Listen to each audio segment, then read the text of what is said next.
Bonjour Jean-François Bodin. Bonjour Nicolas. On poursuit nos rendez-vous politiques sur l'antenne de Radio Rythme Bleu dans le cadre de cette campagne pour les législatives anticipées. Vous recevez ce matin Monique Aucas qui est candidate dans la première circonscription. Oui, bonjour Monique Aucas, merci d'avoir accepté notre invitation. Bonjour, vous êtes merci donc à vous. Candidate du MNIS dans la première circonscription. Vous étiez il y a 2 ans candidate dans la deuxième circonscription, mais toujours au nom du MNIS. Peut-être d'abord nous rappeler ce qu'est le MNIS ou MNIS et quelle place il occupe aujourd'hui dans la mouvance indépendantiste. Oui, bonjour, merci encore pour cette invitation. Le MNIS, c'est le mouvement nationaliste indépendantiste souverainiste qui s'est créé en 2019 pour les provinciales, les dernières normalement de l'accord de Nouméa. Et donc on s'est créé à la suite de la mobilisation massive des jeunes qui se sont déplacés aux urnes le 4 décembre 2018 en faveur du oui. Et alors que tous les sondages en amont de ce référendum montraient un succès pour le non, et ce qui ne s'est pas exprimé d'ailleurs. Et suite à cette mobilisation massive de tous ces jeunes, on a écouté, on a entendu cet écho au-delà du récif. Et on est arrivé à 2019 pour proposer une alternative politique avec un renouvellement de la vision et aussi un renouvellement de la classe politique, surtout basé sur les inégalités à abattre au niveau local. Et aujourd'hui, on en paye un peu les conséquences.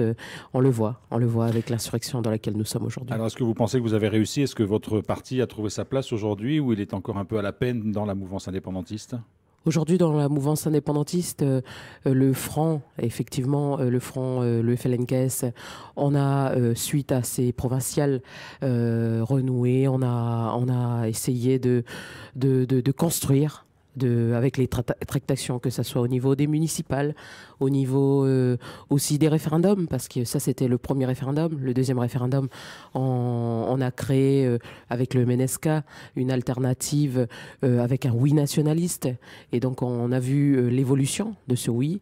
On est passé de 53%, de 43% du oui à 46%, donc une évolution avec un vivier favorable dans la mouvance indépendantiste, mais on le dit aussi nationaliste, souverainiste, progressiste. Et donc c'est cela notre cible. C'est avec le milieu, avec toute cette complexité qu'on ira construire le pays. Et c'est sûr qu'avec les extrêmes, c'est un peu on va dire pas évident, mais la charge de travail, elle se situe exactement dans ce niveau-là. Et aujourd'hui, le Front, on va dire qu'il est éparse, hein, la situation actuelle le révèle. Avec les candidatures d'ailleurs. Alors justement, on va en parler un petit peu parce que vous avez présenté, vos candidatures. Je dis vous parce que Luther Vudjo du MNIS est aussi candidat dans la deuxième circonscription. Vous avez présenté vos candidatures avant même d'attendre de savoir si le FLNKLS allait présenter ou non des candidatures. C'était une volonté de votre part? Une volonté et aussi un pragmatisme de la situation actuelle dans laquelle nous sommes. Aujourd'hui, on le voit très bien, il n'y a pas de candidat à défaut d'unité. Candidat du Front, c'est une candidature de l'Union calédonienne. Et ce qu'on trouve dommage, qu'on regrette, c'est qu'il faut véritablement travailler cette unité. Cette unité, on l'a appelée, cette unité à le faire. Malgré tout cela, parce qu'il y a un enjeu de taille.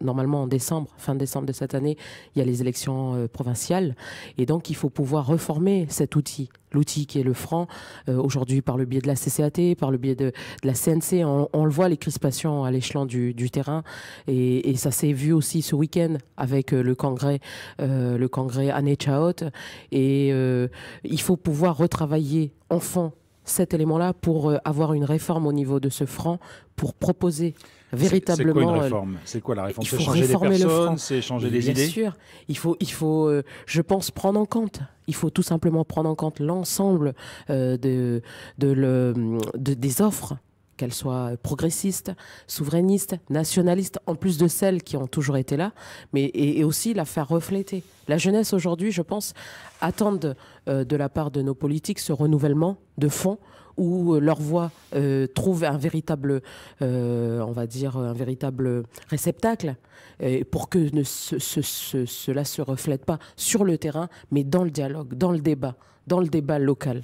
Et c'est en cela que le renouvellement de la classe politique, elle est importante à l'échelon local. Alors revenons sur les enjeux de ces législatives. Monehiko Aouchas, vous êtes donc candidat dans la première circonscription. Ces élections arrivent dans un contexte un peu particulier, évidemment, en Nouvelle-Calédonie. Quel regard vous portez sur cette situation insurrectionnelle qu'on connaît depuis le 13 mai ?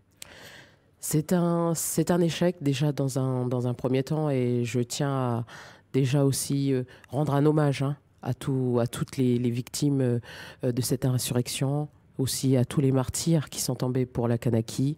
C'est un gâchis. Parce qu'il y a une rupture de dialogue, non seulement de la part des élus en local entre eux, tous les élus locaux, il y a une rupture entre eux. Donc ça a permis quelque part la dégradation du dialogue et de la paix sociale, mais également au niveau de l'État. Il y a différents niveaux, différents échelons où chacun doit prendre ses responsabilités. Et l'État, de par cette position de partialité qu'elle a prise sur le dossier calédonien, par le biais de ses interlocuteurs, Mme Sonia Backès et M. Nicolas Mesdorf, a quelque part joué le jeu, s'est affiché pour un camp plus que d'un autre, alors que sur les 30 dernières années, l'État a essayé à chaque fois de dégager une position d'impartialité. Ce qui est dommage, la mission de dialogue, elle est arrivée après, M. Emmanuel Macron est arrivé après avec cette posture de vouloir dégager une mission de dialogue. Et après le 13 mai, c'est déjà trop tard. Mais pour autant, justement, voilà, est-ce que cette situation devait aboutir à ces exactions ou à cette violence qui s'est exprimée sur le terrain ? Bien sûr que non. La violence, on ne justifie en aucun cas la violence. Elle n'est pas justifiable. Et ça, il faut le dire. Mais on peut l'expliquer. On peut le comprendre. Il faut qu'on en comprenne les éléments de source. Et aujourd'hui, la partie politique, le dossier politique, par le biais de la CCAT, ça a été comme un catalyseur sur le terrain. Mais derrière, il y avait déjà une crise économique. Le dossier sur le nickel, etc. Toute la conjoncture que nous traversons depuis les 5 dernières années à l'échelon local. Et derrière, l'implosion sociale. Et aujourd'hui, on est dépassé par cela. Nos élus locaux, peu importe qu'ils soient loyalistes comme indépendantistes, ils sont dépassés par cela. Et c'est pour ça que nous disons qu'il faut un renouvellement de cette classe politique en local par des élections anticipées. Et c'est ce que nous défendons. On va pour ces élections législatives pour proposer cela, des voies de sortie au niveau local. Des voies de sortie, un renouvellement de la classe politique, mais quelles sont les idées fortes que vous voulez mettre quand vous parlez de voies de sortie ? Quelles sont les propositions que vous faites justement sur ce plan-là ? Alors la première voie de sortie déjà, c'est pas de nouveau statut sans renouvellement du Congrès, donc un renouvellement de la classe locale avec des élections anticipées au niveau local. Engager la transition vers la souveraineté de Kanaki avec le nouveau Front populaire du côté national. Vous êtes toujours proche de LFI, Oui, par le biais de la France insoumise, parce que c'est un biais qui est antiraciste, décolonialiste, et donc anticolonialiste, et ça c'est important. L'accord de Nouméa, il faut le rappeler, son cadre, c'est un accord d'émancipation. Un accord d'émancipation dans le cadre de la décolonisation. Donc on a le droit international qui est là également. Et ça, c'est important de le rappeler. Parce qu'aujourd'hui, on est régi par un cadre français, interne, du droit interne, mais on est aussi régi par le droit international, par ce biais-là. Et ça, c'est important de le rappeler. Donc on demande aussi à l'ONU d'avoir une vision un regard sur ce qui se passe en Nouvelle-Calédonie, mais également négocier avec l'État un plan de relance économique et de restructuration pour favoriser la transition à court terme. Parce qu'aujourd'hui, comme on le disait, tout est sclérosé, on est avec un tissu économique très difficile. Et forcément, je vous pose la question, tout ça, c'est avec ou sans la France ? Bien sûr, c'est avec la France. Il faut que la France accompagne. Il faut que la France... Aujourd'hui, je pense qu'il faut qu'on soit clair là-dessus. La rupture du dialogue, elle s'est faite par le biais de l'État. Il faut qu'il assume ça. Sa partialité sur le dossier calédonien a mis à feu et à sang la Nouvelle-Calédonie. Et ça, c'est important de le dire. Aujourd'hui, il engage 3000 CRS, forces de l'ordre qui viennent. Ils investissent là-dedans. Il faut qu'ils reconstruisent aussi la Nouvelle-Calédonie. Ils ont fait une rupture du contrat de paix sur laquelle nous sommes depuis 30 ans. Et ça a été signé dans le sang. Ça, c'est pas une manière de justifier la violence, on est bien d'accord. Non, on ne justifie pas la violence. Ça, c'est sûr. Mais on l'explique. L'État, en prenant part pour un camp, a pris part, s'est dégagé de cette position d'impartialité. Et aujourd'hui, par la dissolution de cette Assemblée nationale, que M. Macron a pris unilatéralement la décision, Et ça, on le voit. Il a pris sans consulter son gouvernement, il a dissolu son Assemblée nationale. Il y a une opportunité aujourd'hui qu'il redégage cette position d'impartialité. Et c'est un peu le message qu'il a envoyé dans sa lettre. Dans cette lettre, il parle aussi d'un accord, de la recherche d'un accord global qu'il espère et qu'il appelle de ses voeux. Vous pensez que les conditions existent aujourd'hui pour la recherche de cet accord global? Il est souhaitable, selon vous? Cet accord global, on le dit, il faut qu'il se fasse, mais avec un contrat de confiance renouvelé auprès de la population. Aujourd'hui, on a une classe politique qui est désavouée totalement, que ce soit du côté des loyalistes comme du côté des indépendantistes. Le discours de Mme Sonia Backès et de M. Nicolas Mesdorf, dont les médias nationaux ne reflètent pas, et c'est toxique pour notre vivre ensemble. Et du côté indépendantiste? Et du côté indépendantiste, pareil. Il faut que ce discours il faut que ce discours sorte de ce débat aujourd'hui. Il faut que le débat calédonien, le vivre ensemble du pays, c'est cela qui doit prendre place, le vivre ensemble. Et donc c'est en cela que c'est important que cette classe politique se renouvelle avec une nouvelle vision, avec différents niveaux de degrés de souveraineté, parce que c'est ça le socle de l'accord de Nouméa. Et on ne peut pas retourner en arrière. Et ça, il faut le mettre dans le débat national également. 2 questions pour terminer, Monehiko Aouchas. 12 candidats donc, dans la première circonscription. Vous avez des adversaires désignés, ou en tout cas des candidats qui vous semblent plus justes de combattre que d'autres? Quels seront vos adversaires, en fait, très concrètement? Très concrètement, déjà, je pense que M. Dunoyer et M. Nicolas Mesdorf, comme ce sont les députés sortants, forcément, c'est des candidatures qu'on regarde de près, que je regarde de très près. Et effectivement, 12 candidatures dans la première circonscription, c'est dire un besoin de renouvellement de la classe.